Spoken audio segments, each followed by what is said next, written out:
Pessoal, está acontecendo uma verdadeira guerra fria. O sistema está bruto dentro do Congresso Nacional contra o STF. É o STF mandando ataque contra o Congresso e o Congresso mandando ataque contra o STF em retaliação. E quem está ganhando nisso tudo é o povo brasileiro. Porque tanto o STF, na figura do Flávio Dino, deu uma decisão de tirar o chapéu. Top, top, top. Merece parabéns o Flávio Dino. O Senado também deu a resposta e merece parabéns, porque acertou a mão e acertou muito. É estranho isso, né? Mas nós vamos falar um pouquinho. Essa briga vai dar muito pano para manga. Mas quem está ganhando com essa briga é o povo. Bora falar sobre isso um pouquinho.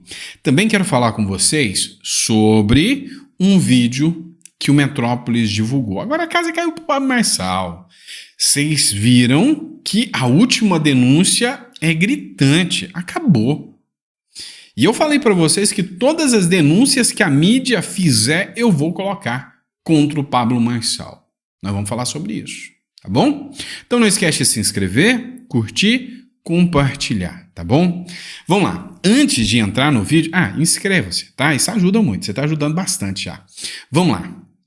Eu preciso só esclarecer uma coisinha, né? Falar sobre um ponto aqui. O Nilson fez um comentário e esse tipo de comentário, esse tipo de chamada de atenção é muito importante. Te admiro em seus comentários, mas o que não aceito são os erros crassos e básicos na língua portuguesa. Faça-me o favor, preste atenção nos erros que você comete e pare também de falar palavrões. Respeite quem lhe assiste. Tá, obrigado pelo comentário, tá? Muito obrigado mesmo, tá? No início, eu me atentava mais a isso. Eu era mais coloquial, mais formal, mais jurista. Até que, cara, já tem muita gente fazendo isso. Então, assim, eu falo bom, eu falo trem, e eu gosto, eu me sinto solto quando eu faço isso. Mas se for necessário, tá? De que eu fale bonito na frente de um magistrado, alguma coisa, a gente vai fazer. Mas assim, aqui é uma conversa informal, eu falo assim com os meus irmãos, eu falo assim com os meus amigos e eu encaro vocês assim. Então, peço desculpas. O lance do palavrão também, eu tô tentando me policiar nisso, mas de vez em quando sai uma besteira aí, nisso eu peço desculpa e não pense que eu achei ofensivo de forma alguma, eu achei muito bom, porque se você manifestou essa preocupação, é porque você quer me ajudar. Então, só tenho a te agradecer. Mas é que já tem muito jornalista falando bonito aí. Eu quero uma linguagem formal mesmo. Falar trem, falar bom, falar besta, é mais o estilo que eu quero seguir agora, tá? Tô mais informal, tá bom? Mas bora lá, vamos começar? É o seguinte, o STF deu uma decisão brilhante por parte do Flávio Dino. É lógico que tem uma conotação política que incomodou o Congresso Nacional, mas a decisão merece parabéns. O STF suspende emendas até Congresso criar regras de transparência. O Flávio Dino determinou a suspensão de emendas até a criação de novas regras, com exceção dos casos de obras já em andamento e nos casos de calamidade. Cara, essa decisão foi maravilhosa. Sabe por quê? É o seguinte, as emendas PIX, emendas secretas, emendas de relator, enfim, essas decisões, elas violam o princípio da publicidade. O Lula manda o dinheiro, negocia com um certo parlamentar, negocia, e aí se você votar comigo, eu te mando um dinheirinho dos PIX, né? É mais ou menos um mensalão legalizado, ou não legalizado, ou sei lá. Sei que sempre rolou esse negócio aí. E a gente não sabe para onde o dinheiro vai, não tem transparência. O Flávio Dino falou, opa, isso aqui não tem transparência, precisa de transparência. Eu quero regras de transparência. Então, Congresso, quer fazer emenda PIX? Traz regras de transparência para mim. Flávio Dino, dedinho para cima, acertou nessa. Mas não foi à toa. É porque o Lula, ele quer controlar mais esse dinheiro.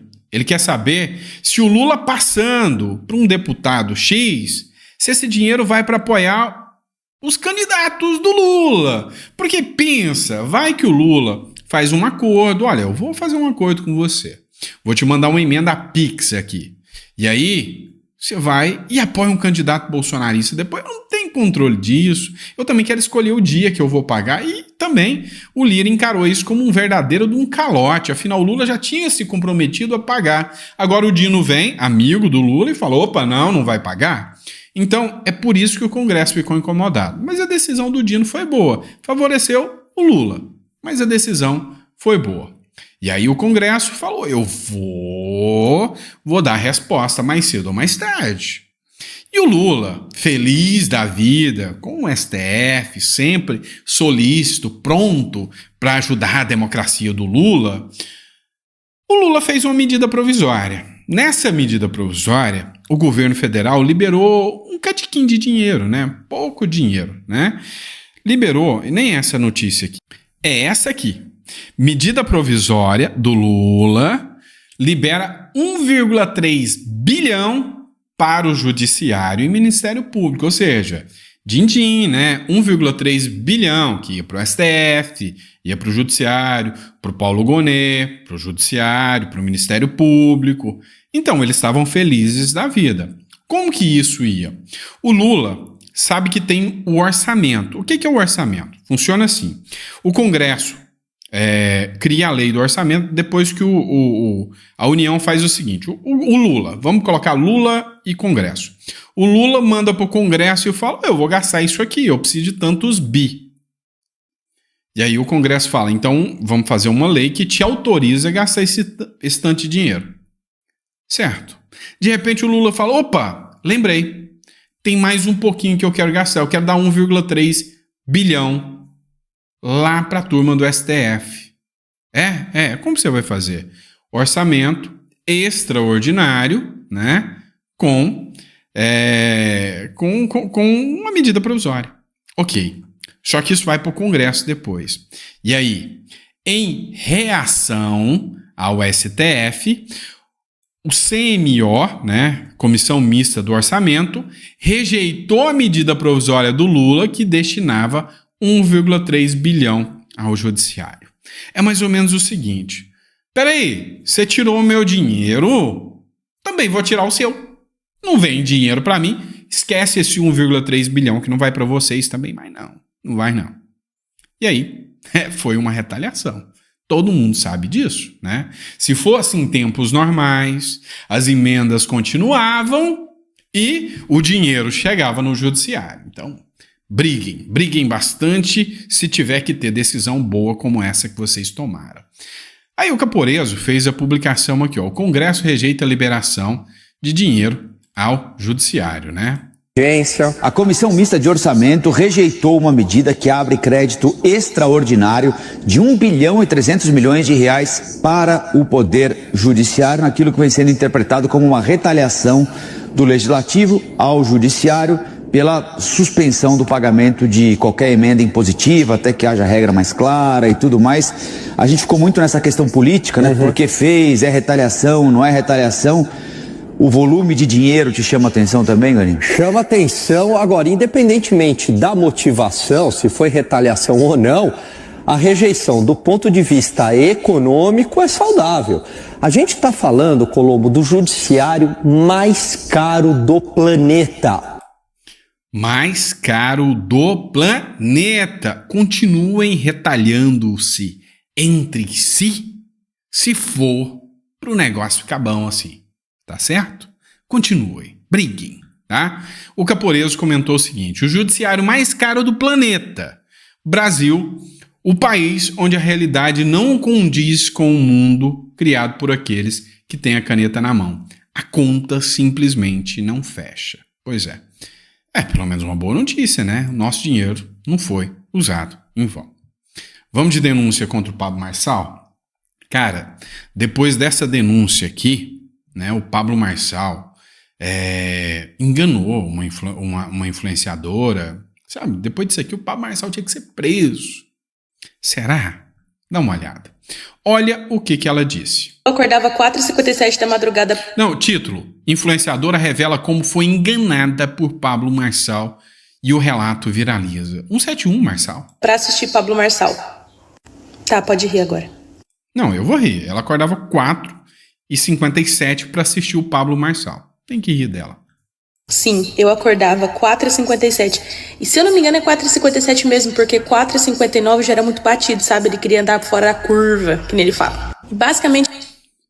Eu percebi ou ela tá tirando onda com o nosso sotaque goiano. A curva, né? Tá certo. Pode tirar onda. Eu acordava pra ser humilhada. A gente tinha um negócio de ativação. Ai, que vergonha contar isso, meu Deus. Ficava lá pulando, fazendo uns negócios de tipo... pois é. E aí depois a gente ia ler a Bíblia, porque o Pablo, ele se acha pastor, né? Porque se você não sabe, a religião e a Bíblia é uma das coisas que mais traz verdade para as pessoas no mundo atual, então é usado por muitos manipuladores como um escudo para dizer: escute, estou com a Bíblia, estou falando... A Bíblia é usada para manipulação. Da religião, eu estou falando a verdade, enfim, eu acho que é óbvio. E aí ele ficava o tempo todo falando que ele ia liberar algumas chaves, alguns códigos, sabe? Coisas que só se você estudar um pouquinho você já ia saber sobre a internet. Nunca fui de cair nessa balela aí, mas eu ia mais pelas partes dos insights. Afinal, eu gosto muito de estudar comportamento humano, um pouco de marketing sobre a internet, enfim. E aí, quais são as chaves que ele liberava? Nenhuma, ele ficava te ensinando a vender os vídeos dele pelo Eduz. Ou ele te vendia esses livros, se eu não me engano, por 1, 2, 3, 4, 10 reais que seja.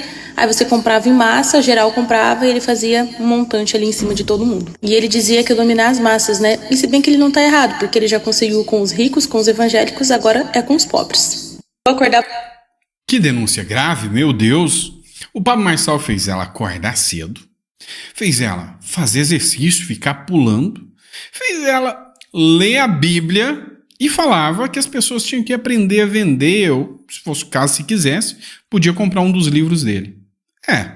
Se bem que essa geração de hoje não gosta de acordar cedo, não gosta de fazer exercício, não gosta de ler a Bíblia e trabalhar para vender as coisas, não é lá grande, né? Não é o esporte preferido nacional. E aí, acha que o Pablo Marçal é um canalha mesmo? Porque passou no Metrópolis, né? Por que esse desespero está acontecendo? Porque eu não sei quanto a você. Eu não vi nada demais, eu não vi enganação nenhuma. Da mesma forma, você veio aqui assistir minha live, você vai se sentir enganado, né? Por quê? Cara, eu tô dando meu comentário, meu palpite. Você vem aqui me assistir é porque você tem uma sintonia comigo, né? A gente pensa parecido, ou provavelmente você quer debater com os meus argumentos. A verdade é que essa matéria é ridícula. O problema, a postura do debate do Pablo Marçal faz disparar e ser o candidato mais mencionado na internet. Embates com Guilherme Boulos ganharam protagonismo com declarações sobre adversários e condenação judicial viralizando na web. Eles computaram as menções, tá? Não vou trazer a matéria aqui, não tinha uma matéria que falava sobre isso, eu já vou te explicar para ser mais rápido. Eles computavam as menções, e essas menções, elas foram na casa dos 3.800.000 do Pablo Marçal, só em São Paulo, tá? A reportagem que eu vi dizia que era só de São Paulo. 637 mil para o Boulos e 600 e poucos mil para o Nunes. 58% são positivas. E o restante, os outros 42%, né? Os outros 42% são simplesmente menções. Se não era positivo, eles jogaram como negativa. Cara, isso só em São Paulo nas redes sociais. Nós estamos falando de 3,8 milhões. É a metade do eleitorado de São Paulo. Mano, esse negócio pode terminar em primeiro turno. Olha que o jogo tá pesado. Mas vamos lá. Mudando de assunto agora, vamos falar do Lula. O Lula, sabe, assim, vocês sabem que eu sou muito sincero sobre o que eu falo aqui. Eu dou minha opinião sincera. Às vezes eu critico o Bolsonaro, às vezes eu critico o Lula, às vezes eu elogio um ou outro. Eu elogiei o Dino. Vocês viram, eu acabar de elogiar o Dino e o Senado aqui, né? Então, assim, eu me solidarizo, né, com a angústia do Lula. Matéria do Globo. O Lula diz que tem vontade de visitar a cela em que ficou preso em Curitiba. Não vou esquecer dos 580 dias. Olha, minha solidariedade ao Lula e todo mundo torce para que você realmente vá para lá de novo, mais 580 dias, não tem problema nenhum. Foi um momento que a população brasileira ficou muito, muito, muito feliz. Nós temos muitas saudades do tempo que o senhor estava lá. Então, espero que a sua saudade seja cumprida aqui, né? Que você consiga matar a sua saudade, tá bom? Minha solidariedade aí ao presidente. Mas, enfim, eu falei que eu critico os dois lados, né? Então, se você está aqui, você está preparado para isso. Agora é do outro lado. O PL apoia prefeito de capital que critica e rejeita o Bolsonaro. Vem cá, vocês não entenderam. O PL do Bolsonaro, e eu já tinha até falado disso, tá apoiando um cara que é anti-Bolsonaro. É isso. E o Bolsonaro, nessa cidade, ele foi liberado pelo Costa Neto a escolher alguém para apoiar. E o Bolsonaro escolheu um nanico. E o partido vai te surpreender. Presta atenção nessa matéria do Metrópolis. Eu sempre cito a fonte para vocês. Jair Bolsonaro pode muito no PL, mas no fim do dia, quem manda é o Valdemar da Costa Neto e a burocracia do partido. Em São Luís do Maranhão, terra do Flávio Dino, o PL apoia o Duarte Júnior, do PSB, partido do Alckmin, para prefeito. Na mesma coligação está, adivinha? PT. Colocar no palanque PL e PT já é uma façanha, mas o Duarte Júnior foi além. Ao G1, ele disse querer o apoio explícito de Lula. Já o de Bolsonaro, o Duarte Júnior dispensa, rejeita. Abre aspas, não representa aquilo que a gente quer para a cidade. Na capital maranhense, Bolsonaro terá que apoiar um nanico, Iglesias Moisés, adivinha do partido? PRTB, do Pablo Marçal. Eu venho falando para vocês, não é de hoje, eu venho fazendo críticas, Bolsonaro não apita no final das contas no PL. O PL é um partido que tem ali figuras do mensalão. O PL é um partido que, sinceramente, sempre esteve do lado do Lula. E aí, mas tem que seguir a orientação do PL, porque o Nunes é o melhor. Cara, abre os olhos, tá? Abre os olhos. O Bolsonaro de hoje, infelizmente, ele não tem os mesmos poderes do Bolsonaro lá de trás. O Bolsonaro, a partir do dia que ele entrou no PL, ele sabia o que ele estava fazendo. E ele sabia que as mãos dele seriam atadas. Então, não pense que o Bolsonaro não sabe o que está acontecendo, não. Ele sabe, tá? E aí, você acha que o Bolsonaro deve estar se sentindo bem em vendo o partido, né, dele apoiando um cara que o critica abertamente? Aí tá de sacanagem, né? Tá de sacanagem. Vamos lá, vamos falar do caso da denúncia da Folha de São Paulo contra o ministro Alexandre de Moraes, que está dando um bafafá, está dando o que falar aí, né? Folha de São Paulo.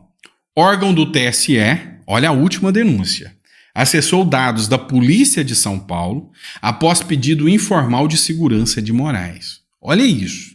Um policial militar que atua no STF, na equipe do ministro Alexandre de Moraes, também fez pedidos fora do rito para a produção de relatórios ao setor de combate à desinformação do TSE.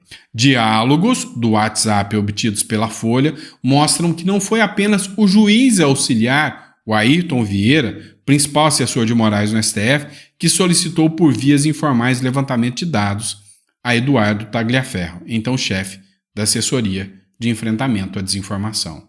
Segundo ele, esse policial que está lotado lá acessou dados da Polícia de São Paulo.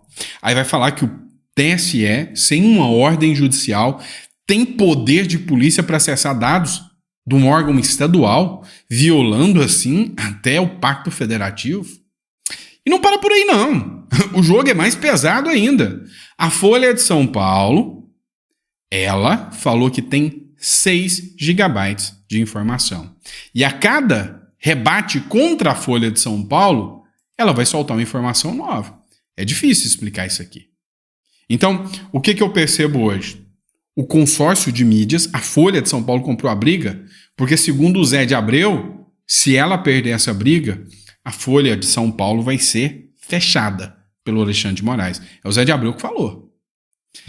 Do outro lado, ante a mídia, o sistema todo está do lado do Alexandre de Moraes. Mas não é bem assim.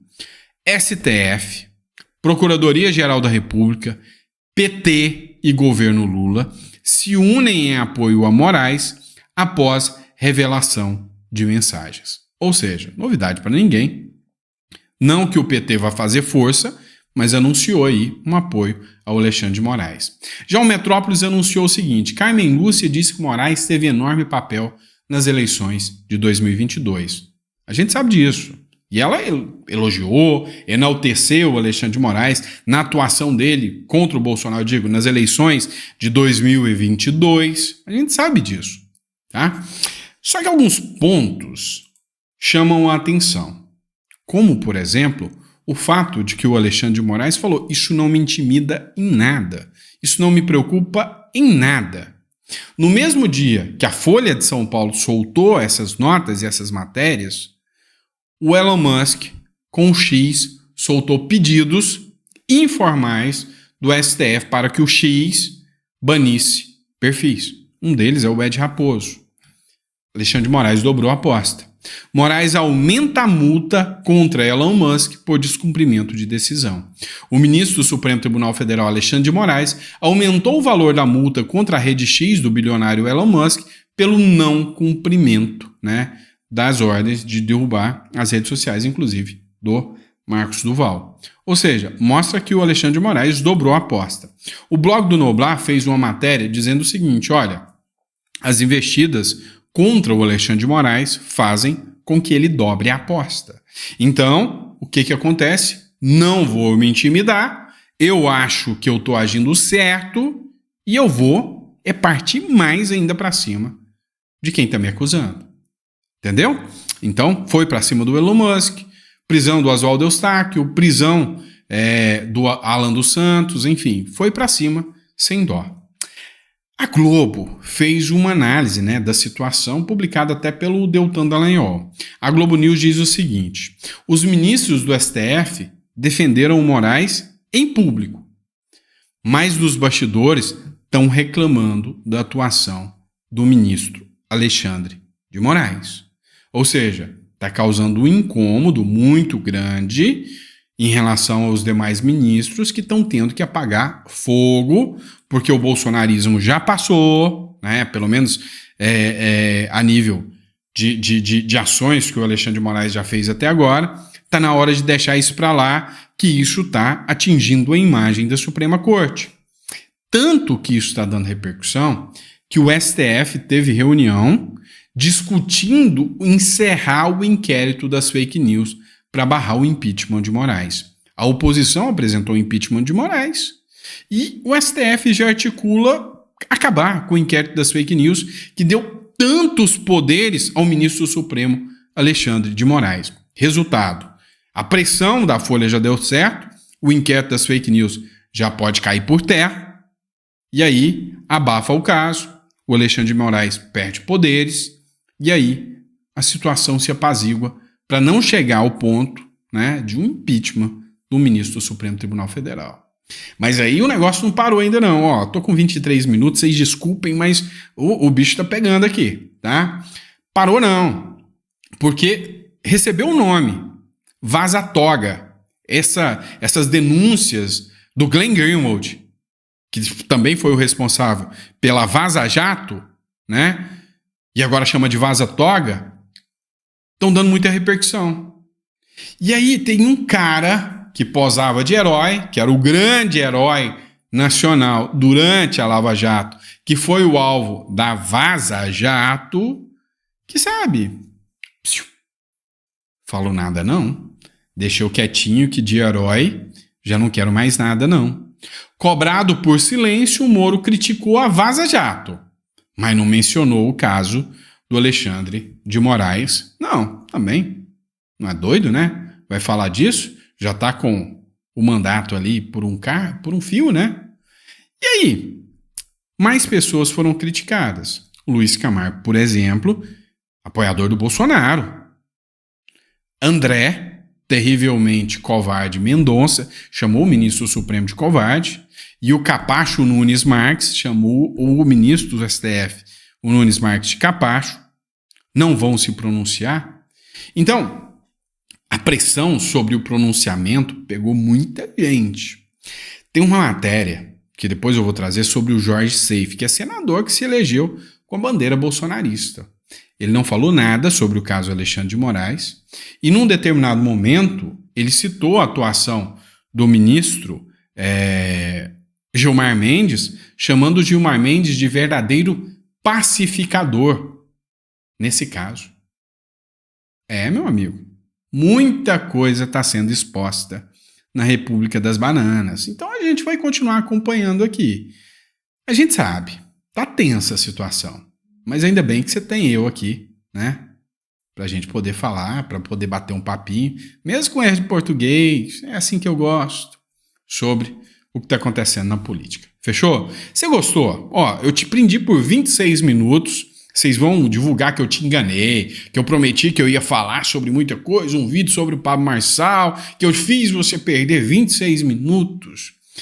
Espero não sair numa matéria do Metrópolis por causa disso, tá bom? Abraço, pessoal. Fica com Deus. Até o próximo editorial. Se ficou até o final, coloca no comentário que curtiu o vídeo. Se não gostou, manda para algum petista chato, dobra o joelho. Eu não tenho problema nenhum com a Bíblia.